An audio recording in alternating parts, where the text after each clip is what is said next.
This is your workout D for weeks 3 and 4. It's body weight only, so you don't need any equipment for this one. Let's start our first circuit with squat jumps. So you can use your arms for momentum here, but every time you sit into that squat, you should be sitting down and back into your hips. We're going to do 10 reps of your squat jumps, and then immediately get down. We're going to do these kind of tricky jumping Spider-Man crawls. If you need to put your hands on a block or even on a bench, you can. If you're just going to jump, switch your feet. From there, after 10 reps total of that, we're doing sit-throughs. So these start in a bear crawl position where your knees are slightly elevated, and then you're simply going to swivel to one side and kick your leg out to the side. Your hand comes off the floor as you kick. Stay strong through the shoulders. We're going to go 5 per side. So that's your first circuit. Do that circuit quickly 3 times through.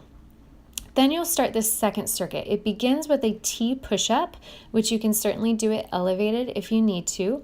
You'll sink into your regular push-up and then turn into a T at the top, rotating strong without losing your balance. We're going to go 8 reps total, or 4 per direction.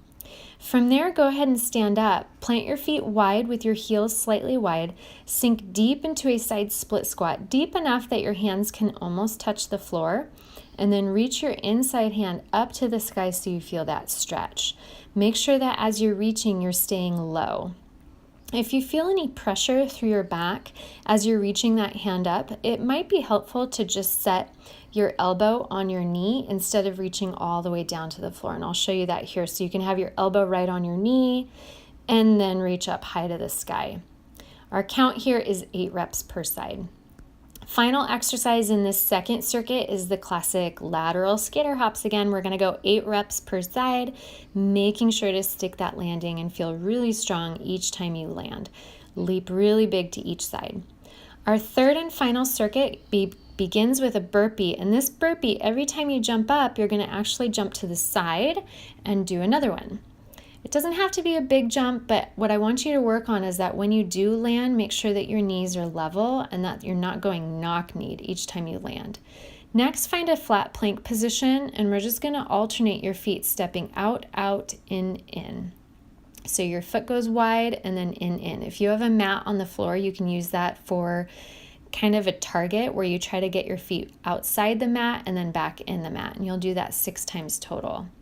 Your final exercise here is a cross behind lunge. At the top, I want you to see if you can balance and drive that knee up in front of you. It takes a lot of core strength, a lot of good posture, and being very confident of your standing leg. Let's do 6 reps on one side and then 6 reps on the other.